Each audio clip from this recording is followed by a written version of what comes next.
And I think I'm mute everybody. All right.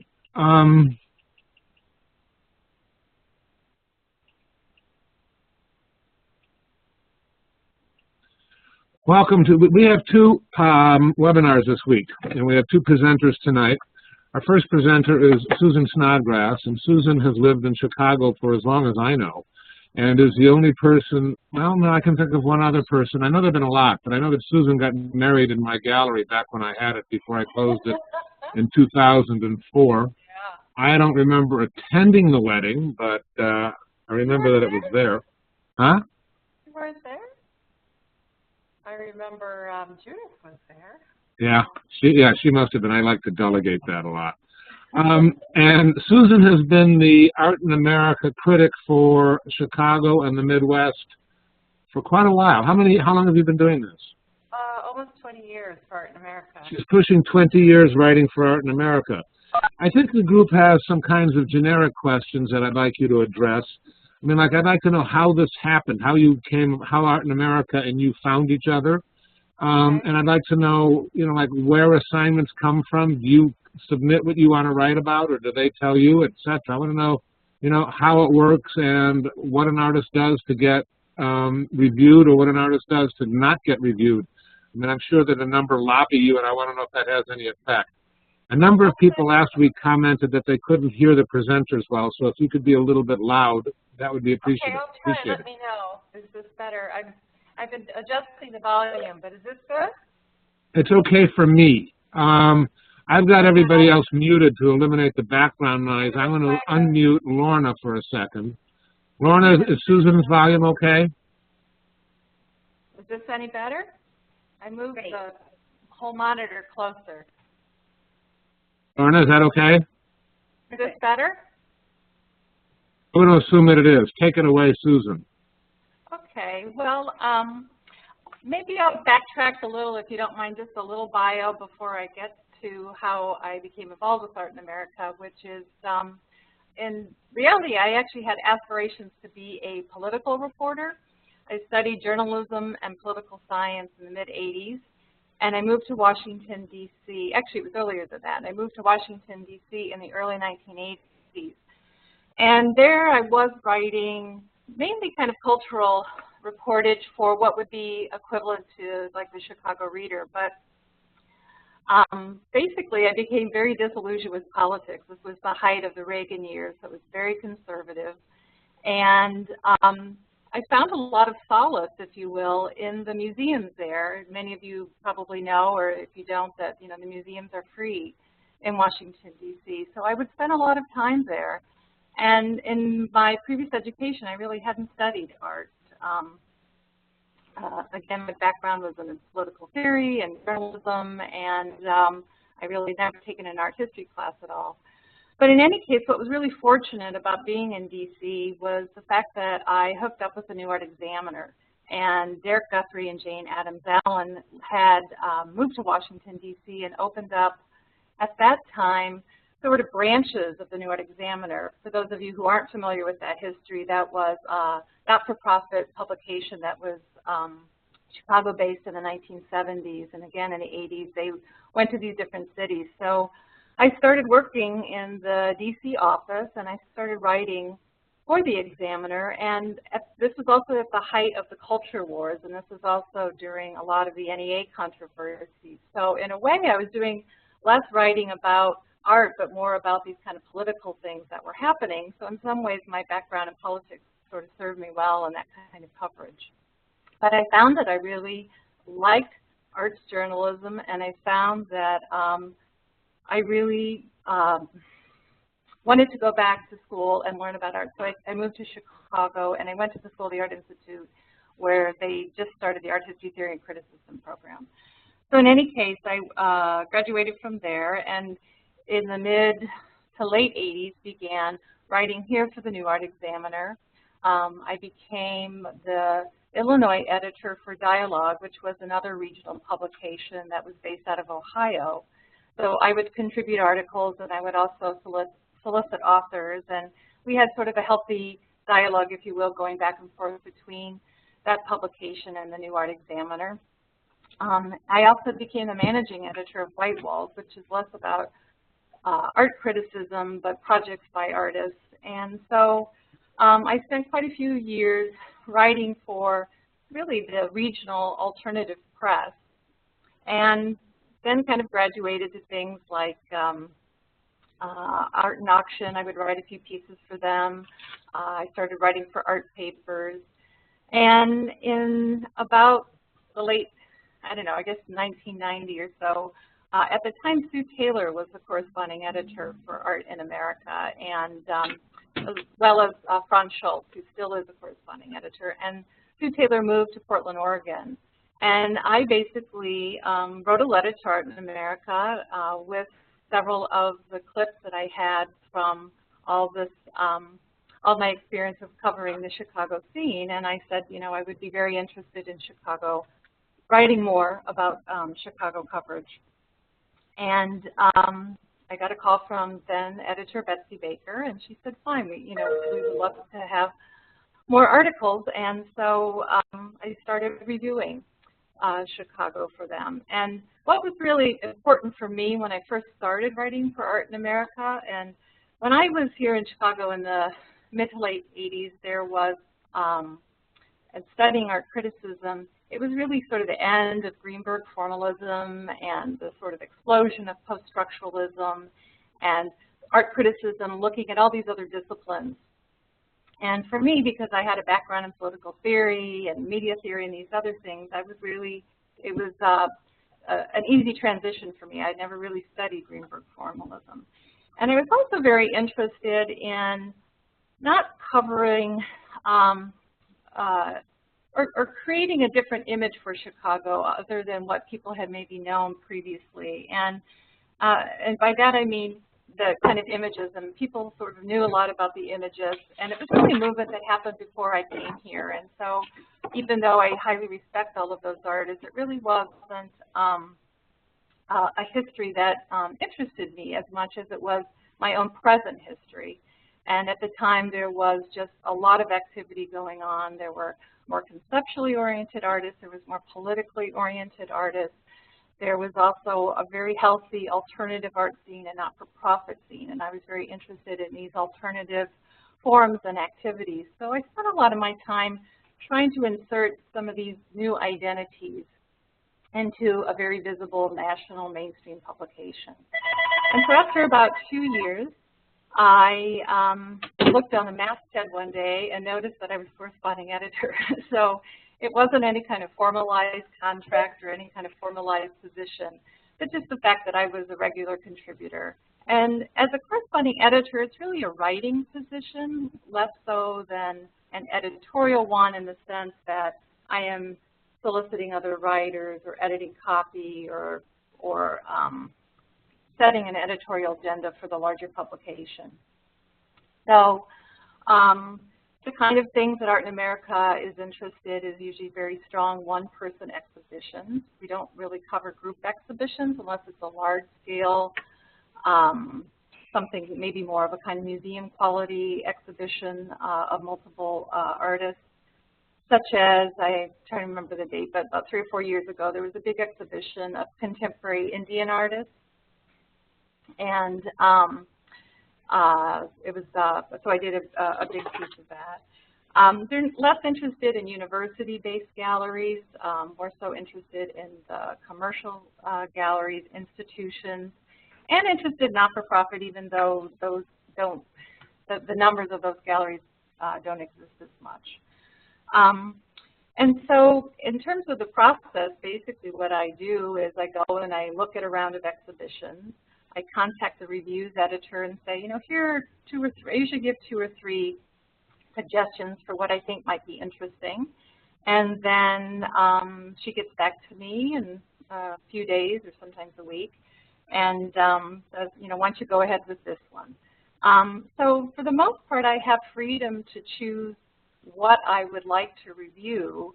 However, I also know what Art in America would be interested in, what they wouldn't be interested in. So it doesn't mean that I'm not necessarily interested in something. It just means that it probably wouldn't be the kind of thing that's appropriate for Art in America. So occasionally, I don't really get assigned, but occasionally one of the editors may call and say, would you be interested in covering this exhibition? And sometimes I just somehow didn't get the press material for it, or somehow I thought they wouldn't be interested, but they are interested. Sometimes I always go and look at the show first, and if I think it's indeed interesting, then I will cover it. And if I don't, then I'll tell them, you know, I think I'll take a pass on this. And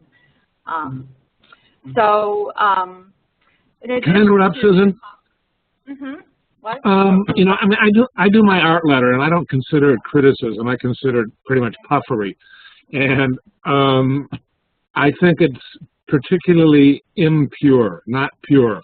You know, I mean, I write about people I like. I tend to say only nice things. I don't consider it really criticism. I think I'm a cheerleader for, you know, Chicago and other places that I choose to write about. How pure is what you do? I mean, will you write about friends, or will you avoid writing about friends? You know, I actually feel like criticism pays so little. So the only thing that you really have of value is your opinion and your integrity. And so I never really want to compromise that integrity. So I'm actually pretty strict about what I would review and what I wouldn't review. I haven't reviewed friends, although on occasion what happens is that I write a review of an artist. They really like the review that I wrote, and we start up a dialogue, and somehow we become kind of friendly after that. I wouldn't write about someone that I have a working relationship with. I also do a lot of editorial work, which I can talk about later. And, you know, for example, I just got done editing a catalog of the artist Ann Wilson, first major catalog that she's had for a big project she did in Knoxville, Tennessee, and she currently has a show at Rona Hoffman Gallery. And since I'm working very closely with her on this project, that's something I wouldn't review.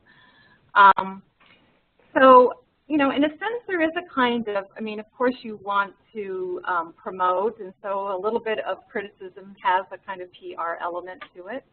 I do feel, though, that I would never pick something that I felt like I couldn't truthfully respond to the work, or I couldn't say what it is I wanted to say because somehow I had to compromise because I would offend somebody, or because, you know, some kind of relationship that I had with the person. So I take that pretty seriously.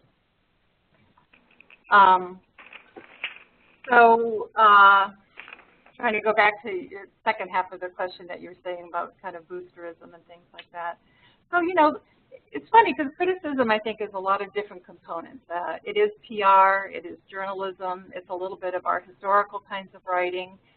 I think it's hard in a 400-word review in terms of, you know, sometimes really getting into a lot of meaty, weighty issues. So a lot of the review can be is fairly descriptive. You're telling the audience what the show looked like. And hopefully you're interpreting the work and putting it in some kind of a context, whether it's a kind of context of a local scene, or usually for art in America, it's within a broader context than that, as a national and really international context. And then, of course, you're giving it some kind of a judgment value. And I think what's really hard, too, and people often ask the question about positive reviews versus negative reviews. And I have nothing, I think I love, you know, negative criticism certainly has a place.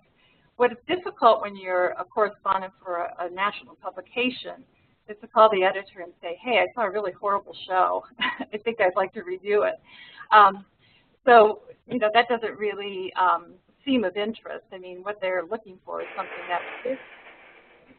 However, that said, there could be an artist that has a fairly good, well-established, well-known national reputation, and let's say there was a kind of anticipation for the exhibition, and then the show opens and it didn't really meet my expectations.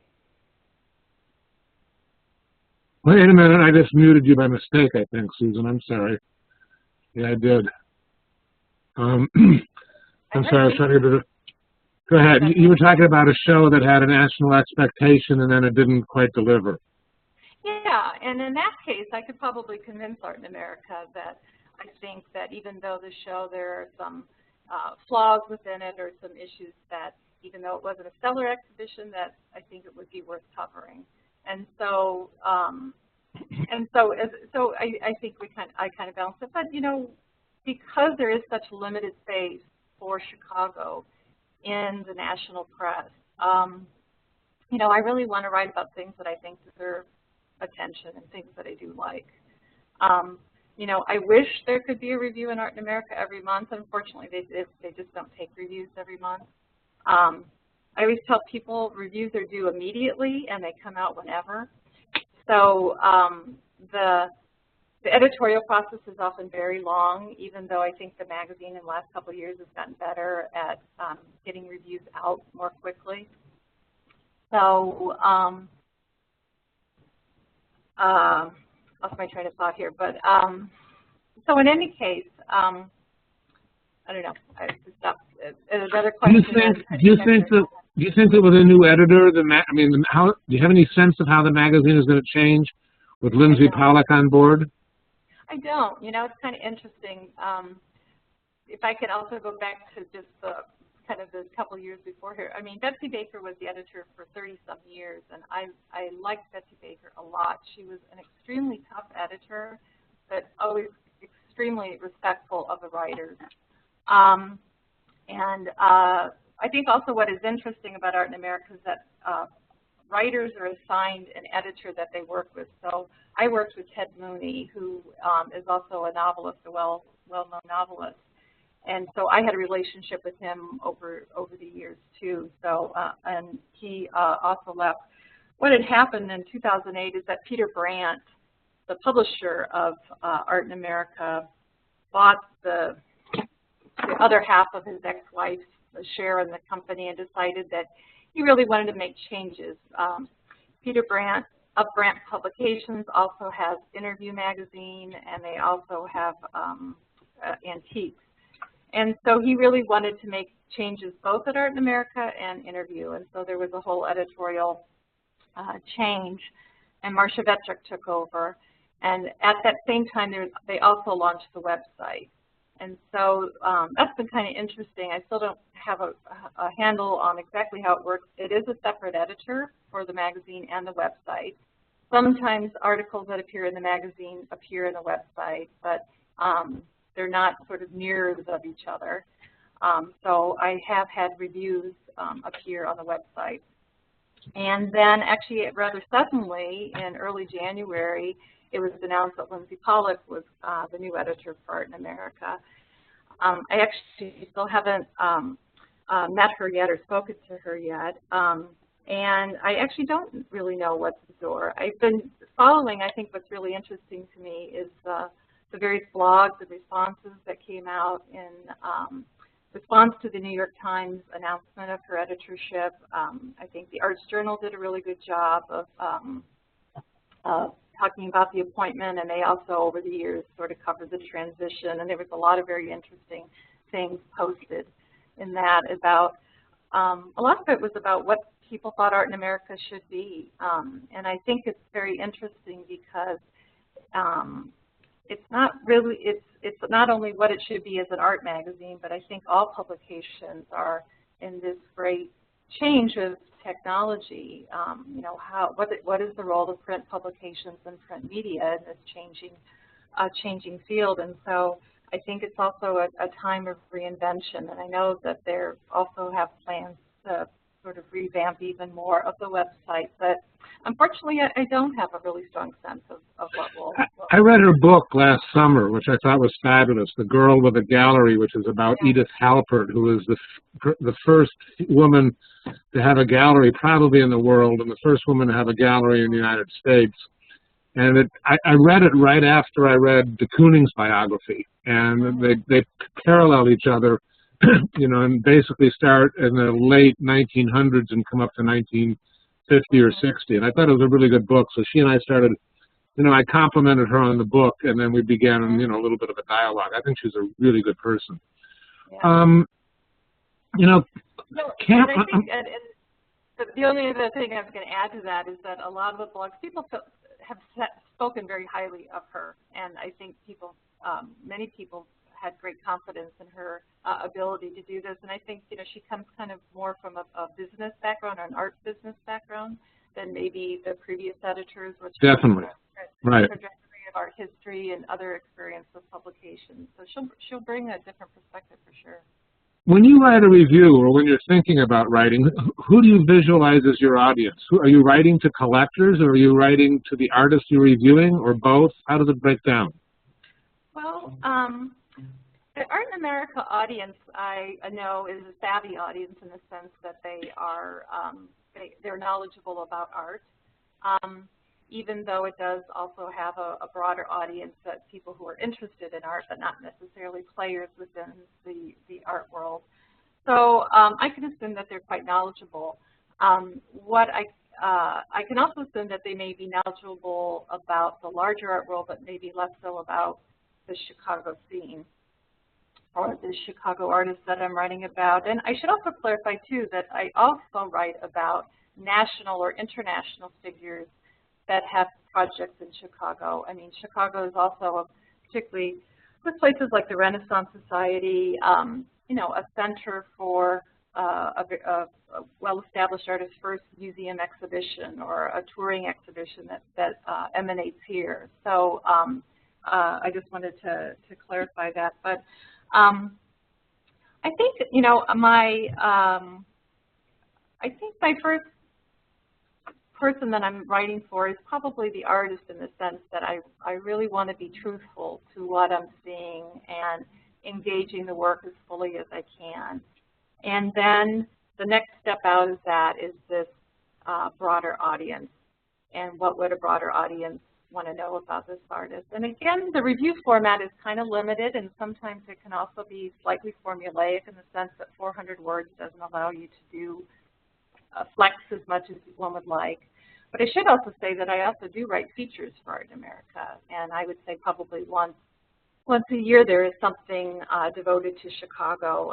In the January issue of Art in America, I had an interview with Madeline Grinstein, the director of the Museum of Contemporary Art. And that's one thing that the editor, between Betsy Baker and Lindsay Pollock, brought, was that there were a lot more interviews in the publication. And so in the feature pieces, they haven't been doing as many as what they did were these kind of city reports. And what I would do is often take a kind of event. I'm trying to think of the last one I did, which might have been something like the opening of the Hyde Park Arts Center, and saying, okay, here's a new not-for-profit space, and I used it as an opportunity to look at the Chicago ecosystem from a kind of institutional standpoint. And then sort of a few years previous to that, I did a piece on sort of the changing nature of the gallery system and kind of more of the perspective of alternative spaces and things like that. So you have to use kind of like an event.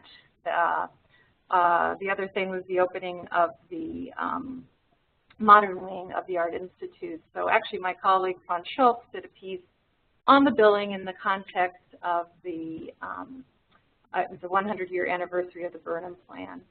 And so he wrote about the building within that broader context, and then I wrote about the collection, which is kind of a tour and the kind of highlights and, you know, sort of the pros and cons of what was reflected in the new collection. So so I think that's, you know, again, it's probably the point of departure is the artist, and then it's this national audience. But in terms of collectors, that's probably, I must admit, probably the last group of people I really ever think about. Okay. I know Art in America is a mainstream commercial publication, but usually my interests are sort of, I think, you know, the reason I talked about my background earlier in going to DC and being interested in politics is that I'm very interested in how art positions itself within a larger society, and I like to talk about those issues. And in addition to Chicago coverage,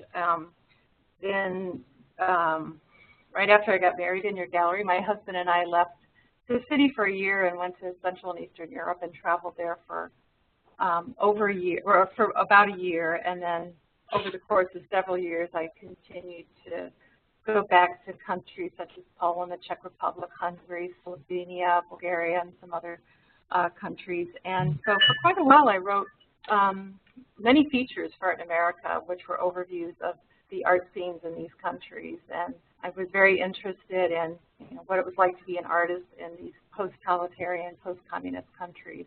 And so I'm very interested in how art plays out in this, again, this kind of larger political ecosystem. And so that's kind of what I'm thinking about more so than the specific players of the art world per se. I guess I'm thinking of it in this kind of more holistic way. Do you get paid by the word when you write a review? I get paid. I get paid per review. Per review. It was $100 a review, and it went up a couple years ago to $125 a review. Outstanding. And when you do a feature, you get paid proportionally higher? Yeah. I would say about $1,000 for a feature. Yeah. All right.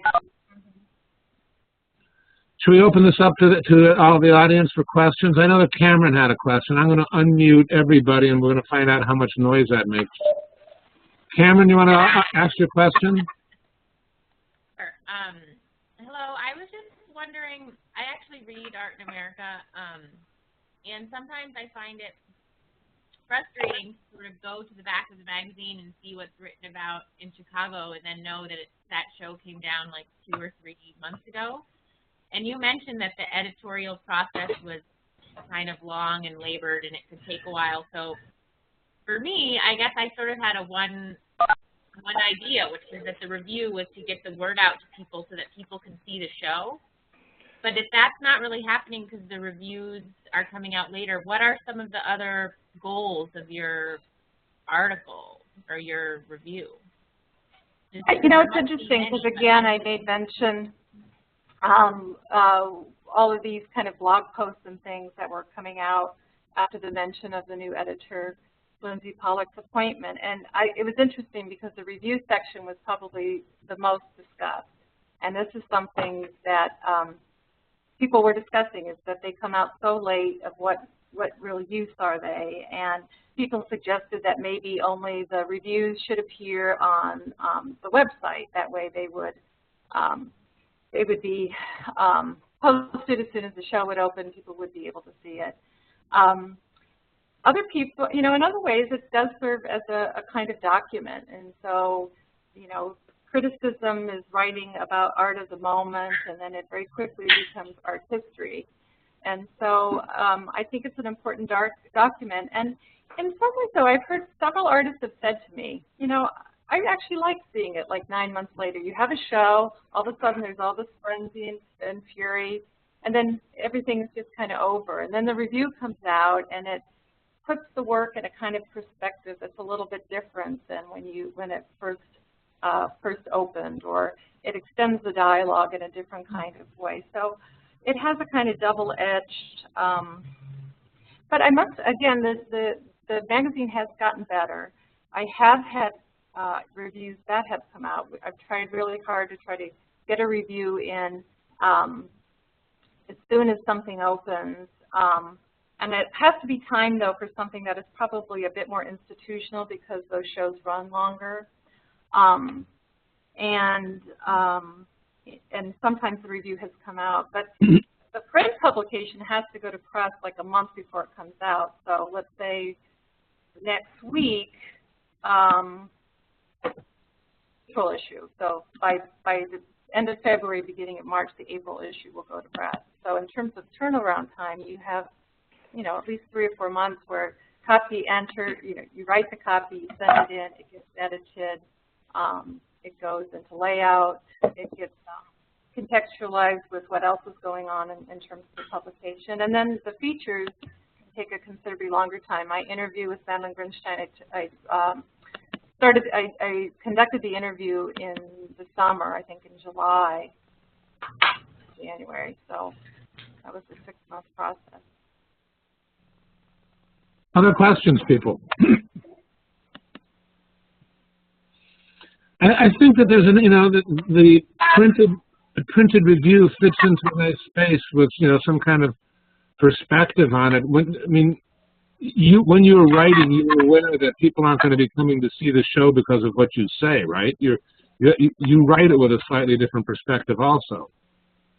Except for a couple that I know, we're trying really hard to get it posted. Like the Yiddish Kalat was a review that I wrote, the installation at the Art Institute, and that actually came out. And they did extend the show, but it came out at the time that I did it. So, yeah. So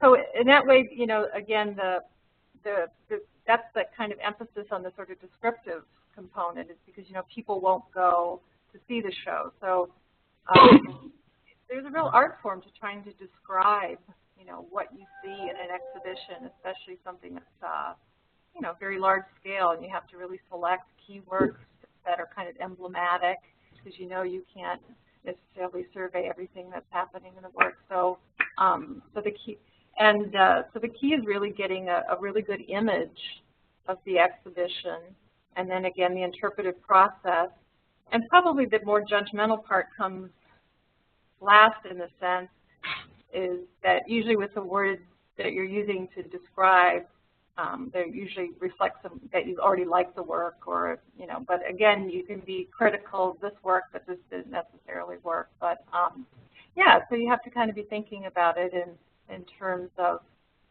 how the written document will create an image for the viewer and create some kind of meaningful experience, and hopefully just so what it's going to do is, you know, hopefully the reader will investigate that artist further. They might go look at the gallery website, or follow up more on the artist, or hopefully too, then it just gives them a sense of the Chicago art world, what kind of exhibitions occur here, and that agenda's in the back of your mind, is revealing Chicago. That's somewhere in your consciousness. I have a question. Mm-hmm. Okay. What, you want to answer, and then maybe it'll piggyback on what Paul just asked. Okay. Mary, go ahead. Sorry. Well, if you didn't finish your point, Susan, go ahead. No, what I was going to say, yes, you know, what is the agenda? So,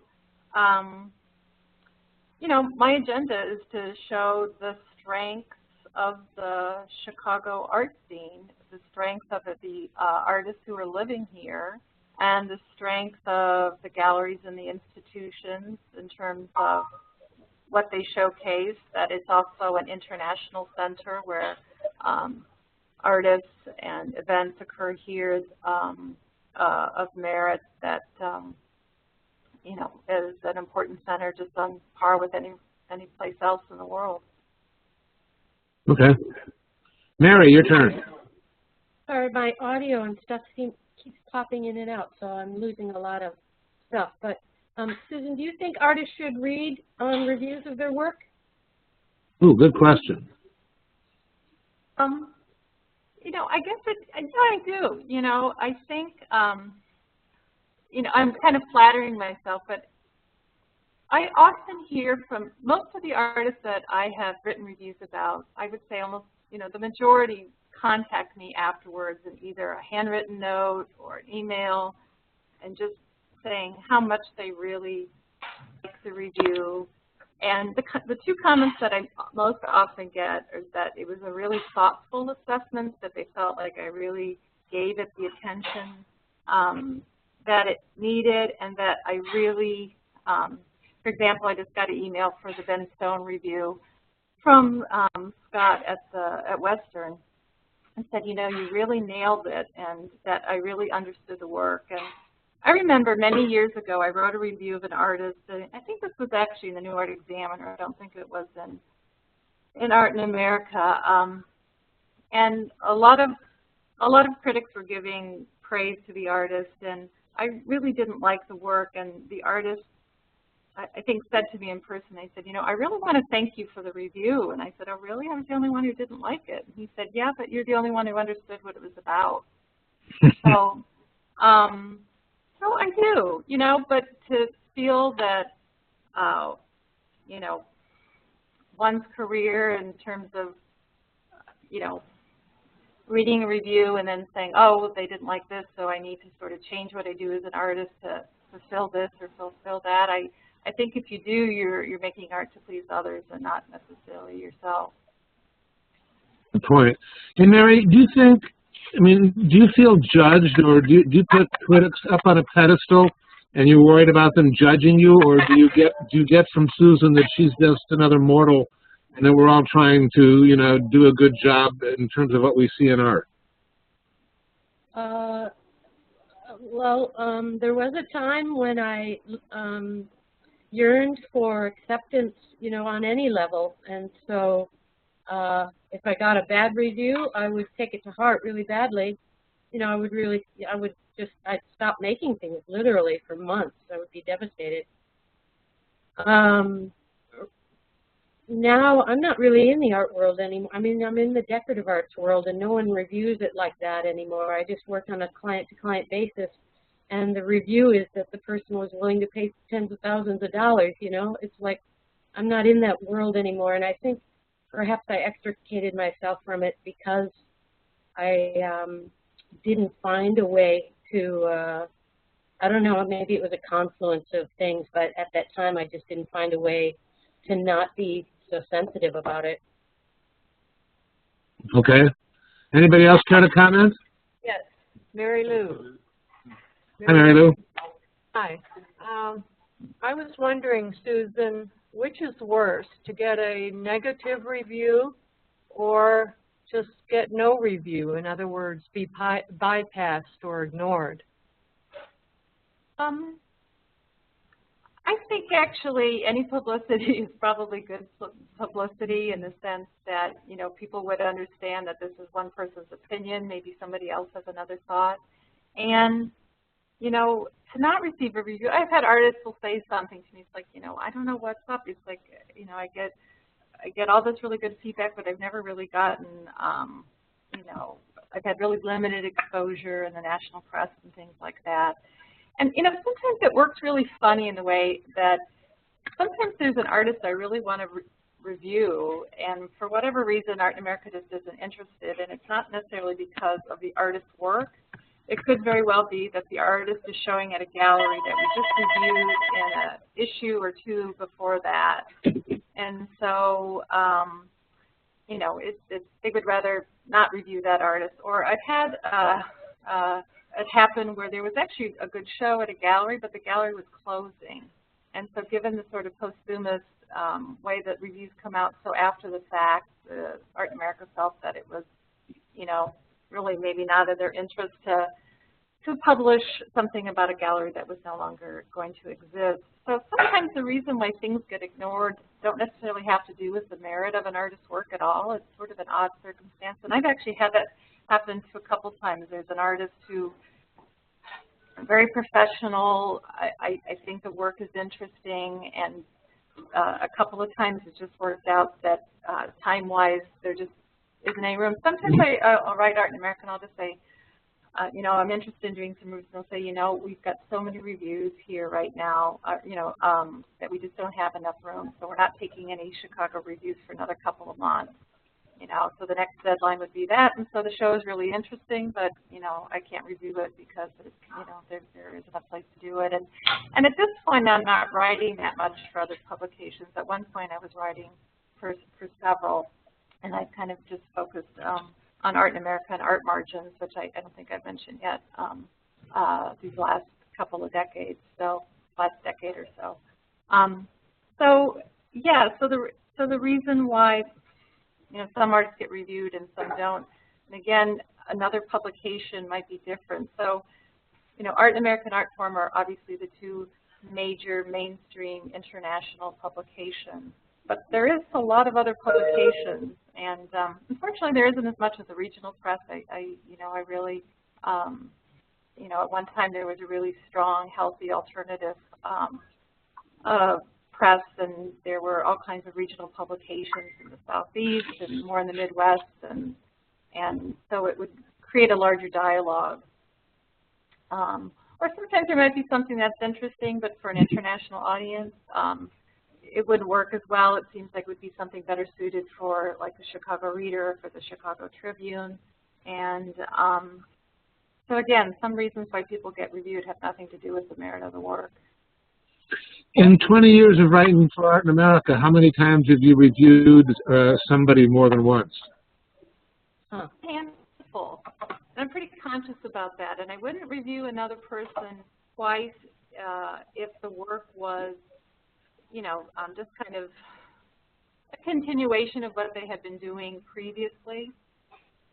So there's been maybe 3 or 4, maybe 5 artists where I've reviewed, who I have reviewed twice, and the shows were pretty radically different from each other, and the venues were pretty radically different, and just the whole set of issues and ideas. So, but I'm pretty conscious about that. Okay. I want to go back to the handwritten note. Is that what moves you the most, is a handwritten thank you note? Oh. No, I'm just saying it's funny. I mean, I think it is. I try to teach these kids that, you know, writing a handwritten note with a, you know, with a handwritten address and a stamp on it goes a whole lot long.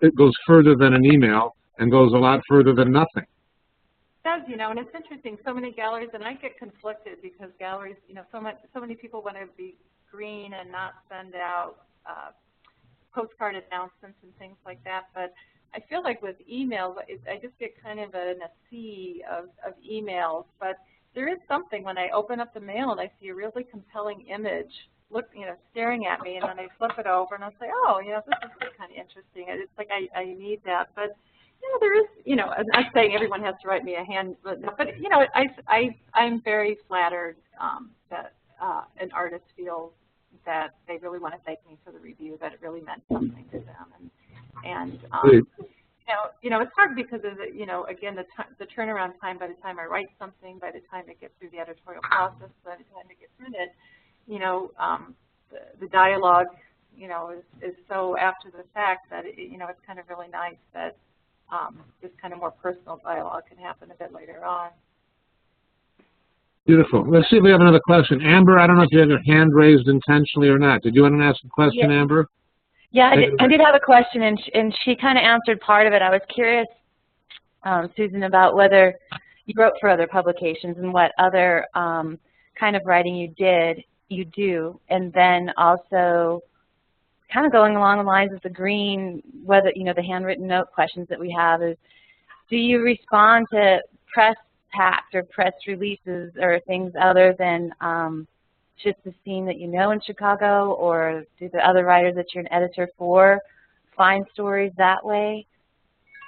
I mean, I know the scene really well, so I know most, if not, I don't know if I know every single gallery, but I know the scene pretty well. But I do receive press releases, and I do keep kind of a list or a stack of things that I think would be potential to review. There's a lot of things that I see that it's like they might not be the potential for review, but I'm interested in it anyway.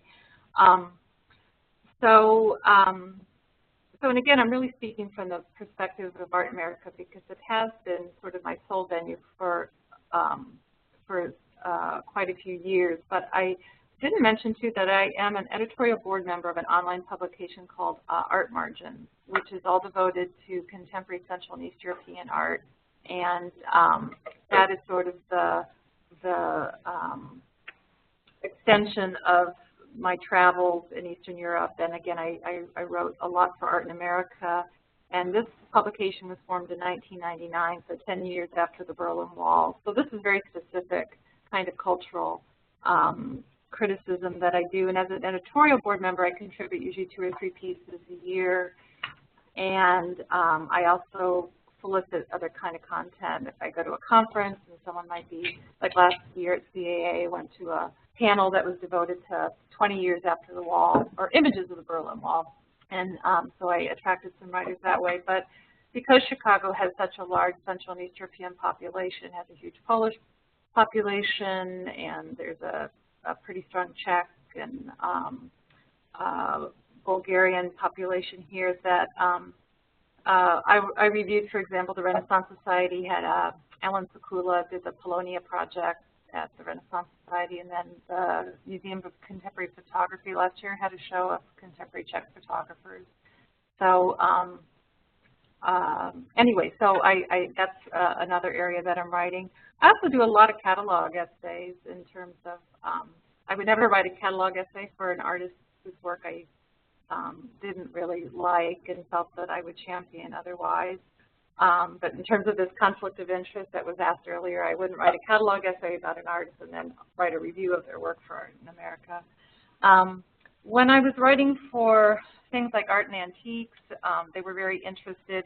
That usually, again, had to do more with the market, and because the Chicago Art Fair was such a central component of that, I used to write a lot about the Chicago Art Fair. Since the Chicago Art Fair, since there's so many more fairs, and that fair isn't necessarily maybe at the same stature that it was at one point in its history, I haven't been making that kind of coverage. I was also very interested, I made mention earlier, in kind of alternative forums, alternative practices. And when I was the Illinois editor for Dialogue, and when I was writing for the Examiner, and I also wrote and was an editor for a publication called C Magazine that was out of Canada, I did a lot about public art and kind of art that really didn't sort of operate in any commercial venues, art that didn't operate necessarily in any art, specifically art context. So there's a whole body of my writing, not necessarily of late, that deals with public art. And, you know, I'm interested in, I'm often very interested in women artists. I would say that I'm informed by feminism and very interested in covering women artists, and I was always very conscious of that when I first started writing for Art in America. I actually used to keep a tally of how many women and how many men, just to make sure that, and part of it is was the galleries too, to see how many galleries were actually showing women artists versus male artists. So, the other thing I mentioned very briefly, I just got done writing or editing a catalog of Ann Wilson for her project, and before that, I do a lot of editing. And one thing that that does is I get to work with a lot of other writers, and so I feel that that's sort of an extension of what I do as a critic, is also working with other writers and other critics. When I was involved with Dialogue, it was hopefully sort of nurturing new generations of critics.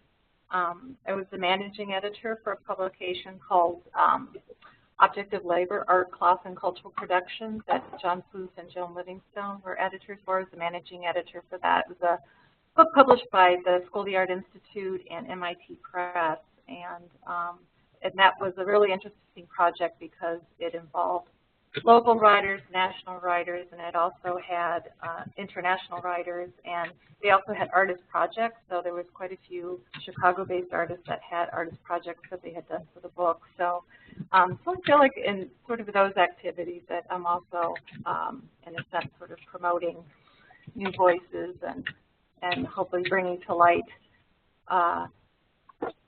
dialogues around other artists. I have a couple questions. Mm-hmm. One for Paul and one for Susan. Paul, if I can go back for a second, why did you ask me if I think of reviewers as human beings? I mean, I think because you have more experience than many others in the group, and I know you well better, and can ask you a more loaded question. And I think that frequently, I think that Susan demonstrates that she's just another mortal trying to do a good job and cares about art genuinely, where I think sometimes we assume that critics are more like statuary and that they don't necessarily have an opinion we can rely on or trust or quantify or consider. So I sort of wanted to debunk that and used you as a vehicle to help me. Well, I'll say this, Susan is no Michelle Grabner, that's for sure. I'm not sure exactly what that means. Oh, I haven't read her in a long time, but she seemed to interject her own personality into her writing a long time ago in a not so pleasant way. And then my question for you, Susan, is that this seminar that Paul is doing seems very new and unique. I mean, I've never heard of anything like this before, certainly never participated. Have you? Mm-hmm.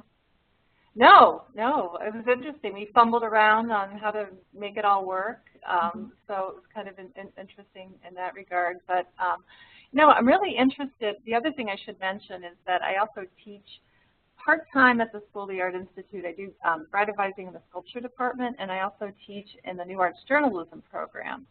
And so these kind of things and sort of kind of new dialogues online where people are participating in ways that are different than reading the printed page are really at the center of what we're doing in our class, what we're doing in the program. And it's really, you know, as again, the whole field of print journalism is changing. The whole field of criticism is obviously changing. You know, the role of the critic, the role of the audience. You know, what's the role of the citizen journalist? And you know, there's a lot of debate about, you know, the merits of critical writing, you know, online. And I'm learning a lot from my students, and I think it's really great. They you know, they don't have that kind of history with print media. So even though most of them are interested in writing for print publications, they're much more fluid and they're thinking in ways that are just very different than myself, that really, you know, come up from this really romantic idea of, you know, I was sort of trained in the Woodward-Bernstein mode of investigative journalism. And when I, to the examiner office, when Derek Guthrie asked me to edit something, you know, it was a hard copy with a blue pencil, and you know, just to sort of see the whole field change. So yeah, I think this is a really amazing forum. I'm really glad I was able to participate. But you know, I think these kind of things can also sort of change the nature of criticism. There's also some intangibles that happen with this group. The last group created a fair amount of synergy. This one is also, but this group's got people on 3 different continents. You know, so it remains to be seen how it'll, you know, fulfill itself and evolve. I find it really interesting. Cameron, did you have a question you wanted to ask? Or I was just wondering how the artist finds out, an artist you would review would find out they'd been reviewed. Like when the magazine shows up. Subscribe. It's like you can't read everything. Like my studio mate just got reviewed in Art Papers, but I don't think he knew because he doesn't read that. So in our mailbox one day was this magazine with like a little tab, and I was like, I wonder how often that happens, that an artist would get reviewed and like might not have any idea. Well, you know, I always will let somebody know if I don't necessarily tell the artist directly. When I do a review, I actually have very little contact with the artist. I mean, I may contact the artist if I have maybe a question, if it's very technical kind of work, or there's some kind of a process that somehow the person at the gallery is unable to explain to me. So I would never really, you know, contact the artist. I would go into the gallery, and if I'm writing a review, I always just say, you know, I'm reviewing this for Art in America, and normally what I need is, you know, I want the checklist, so I make sure I have all the titles, and I talk to the person in the gallery about images and, you know, who send, you know, the images to at Art in America. So, you know, so usually the gallery person would know. But as I said before, because I'm never really clear what issue a review is going to come out, sometimes they might be, some issues they might, and that could be because there's maybe something sort of thematic going on in the magazine, and they decided that this review would sort of fit in with that theme. So in some cases I might know, but often I don't even know which issues I'll be in. But at least the gallery person knows, and I often tell them, you know, I've got a couple in the queue, I'm reviewing this now, and I know I have 2 more that haven't been published yet, so I can kind of guesstimate that like the earliest it could come out might be May or June, and so I can kind of give them a time frame. But yeah, you know, that's just sort of the nature of print publishing, I think. It's just, you know, the fact that reviews do have to come out, you know, way after the show is over. So, and, you know, Art in America is also very good about, you know, if artists or somebody's trying to contact the magazine because they want, contact the magazine because they want to get a hold of me, they're very good at saying, you know, give us the information and we'll send it along to her, or give us your contact information and I'll have her contact you, you know. So, you know, there is maybe a kind of at a removed step. Cool, thank you. Connie, you wanted to ask a quick question too, I think. Connie? First of all, I'm wondering, like press packets, now it seems like everybody's doing email press releases, and I'm just wondering, is it more to get a physical packet, or do you prefer emails, and are you more likely to look at something that you've actually got in front of you that you've been holding in your hand? Well, you know, I don't go to every press, like usually the major institutions like the MCA and the Art Institute will have a press preview where you'll go and they'll pass out a press kit, and sometimes they'll give a catalog, and sometimes they even have a disc that has images on, so something like that, very formalized, and it's very helpful. And I think in terms of, you know, myself has said, you know, emails, you know, there's no problem with people just sending like the you know, regular email announcement. Our upcoming show is this. But I prefer, you know, at least a postcard, and I think a press release is often helpful. And it seems like the more information I have, the more enticing it is for me to make a decision if this would be something I'd want to see or not see. Also, because Art in America is trying to get better at getting reviews out more quickly, I have to send things sort of ahead of time. So sometimes they'll say, you know, I haven't seen these shows yet, but coming up in a couple of months is this, this, and this. And so the more information I can give them, you know, the more they may likely be interested in it, because, you know, they'll know, and then they can say, okay, when it opens, then go see, and then get back to me. And so it kind of entices them as well. So, you know, I think all those things are professional. I think, you know, email is great for following up. You know, I've had, you know, people, you know, just, you know, did you get the material that I had sent you? You know, I think it's great too when someone gives me a phone call. Hi, we're having a special press event here that, you know, it's not mentioned elsewhere. I'd really like you to come. Or I heard you were in the gallery the other day. I just was wondering, do you need any other material? And you know, I think all of those things are really helpful. On the other end, though, I have had people who sort of really hounded me, you know, where it's been, you know, constant phone call and constant email, and or I'll just say, you know, I really appreciate all the information. I'll look at the show. I can't give you, you know, I can't tell you if I'm going to review it or not, but, you know, you've done what you need to do, and now let me do what I need to do. So, you know, there's enthusiasm, and then there could be over-enthusiasm, but those are pretty minor. You know, those times that those things happen are pretty minor. But yeah, I think, you know, but, you know, if a lot of galleries, because there is a great expense in doing PR, and, you know, the bigger the institution, the easier it is to do those kinds of things. But so in that case, sometimes just a personal phone call, you know, you can say, I have it, you know, I sent you an email, and I'm going to follow up, and you can explain some more things, or, you know, or even attach images or something like that. So, you know, you can get around that expense if that becomes a big issue. You say, Susan, what ratio of artists you write about that are represented by a gallery and that aren't? You know, for Art in America, I wouldn't write any.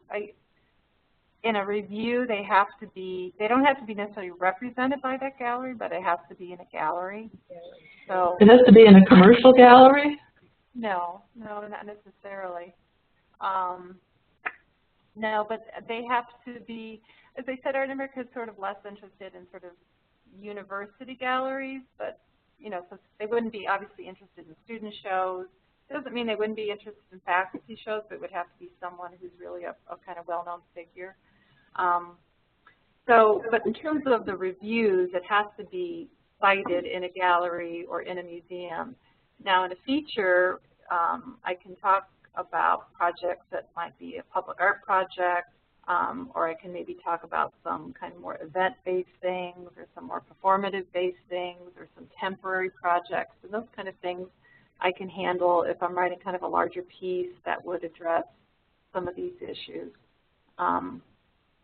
But you know, even recently, I made mention, there was a show I wanted to review that was in a museum, and they said, great. And they said, why don't you pick another one in a gallery too, though? You know, we'd like to have, you know, both a museum and a gallery, you know. So, to kind of, balance things a little bit. But I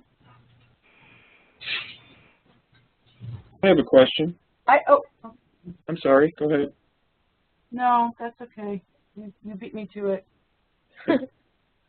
Sorry. I've had my hand up for a while. Can I be called on? I didn't see your hand. Yeah, Steve, you go, then Shelley. Okay. I had my hand up too. All right, we'll get them all. Steve, we're being polite. My question is, are you aware of an effect that you may have on an artist's career? I mean, is art review similar to like movie reviews? If you give it a thumbs up, all of a sudden an artist's career can take off. Or if you give it a thumbs down, an artist's career can go the opposite direction. And I don't imbue myself with that kind of power, saying, wow, I can make or break somebody's career here, but I certainly do know that Review in Art in America has some to it. So, and in a sense, maybe that is, a goal of it.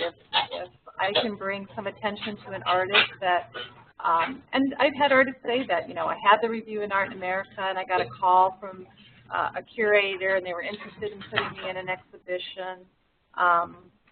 So, I do know that it does have some further impact. Or maybe when they apply for a fellowship or a residency, a Review in Art in America as showing a kind of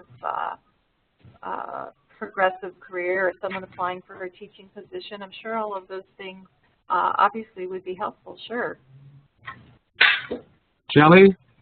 Yeah, I'm wondering, is there a correlation between being in a commercial gallery and being a known artist?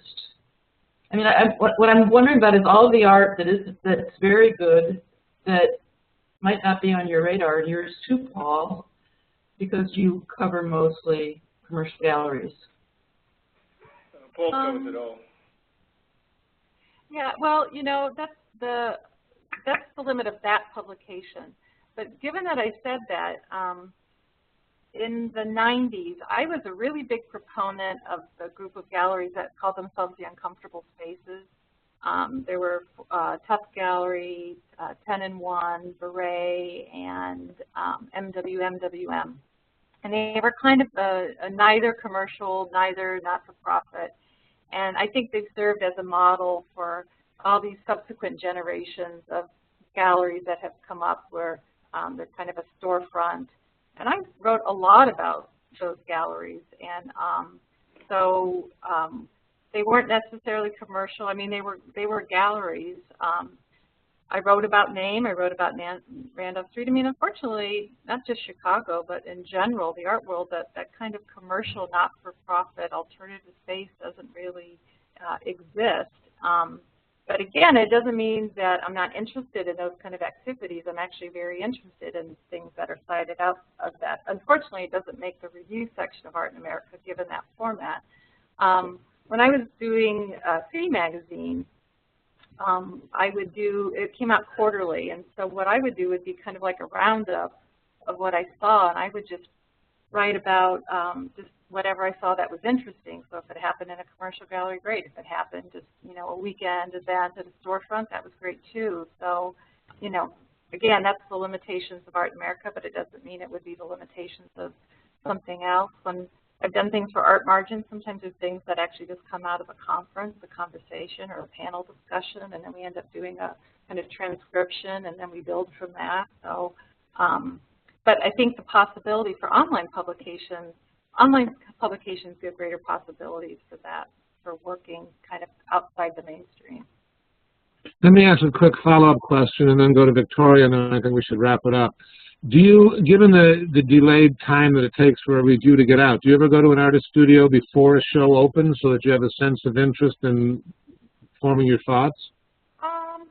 No, not really, but there's often kind of in my downtimes, for example, I have a lot of artists who contact me and say, I would love it if you would do a studio visit.